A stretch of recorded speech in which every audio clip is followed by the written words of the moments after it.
নমস্কার বন্ধুরা, welcome to my channel. প্রতিদিনের মতন আমি আজকে আবারও বাজারে চলে গেছিলাম সারা সপ্তাহ মাছ কিনতে। তো একটু লেট হয়ে গেছিলো যেতে, তো বেশি মাছ পাইনি, কাতলা মাছ বড় ছিল না।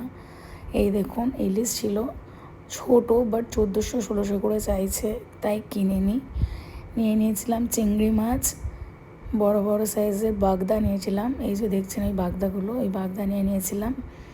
আর নিয়েছিলাম শিঙি মাছ, বড় বড় জ্যান্ত সাইজের, মানে জ্যান্ত বড় সাইজের শিঙি মাছ। এই দেখুন, কাকাটা ধুয়ে পরিষ্কার করে রেডি করে দিচ্ছে।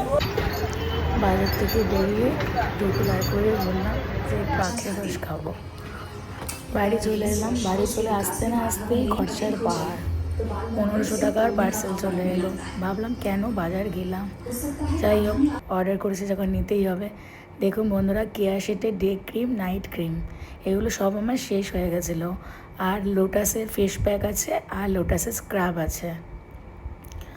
লোটাসের স্ক্রাব আর কেয়া শেটের ডে নাইট ক্রিম। এই দেখুন, হুব্বার মতন দেখছে। চিংড়ি মাছগুলো কিনে এনেছিলাম, যেটা পরিষ্কার করে ধুয়ে নিয়ে। ডাব চিংড়ি রেসিপি তো আপনারা সবাই জানেন, আমার পেজেও আছে। ডাব চিংড়ি বানিয়ে ফেললাম।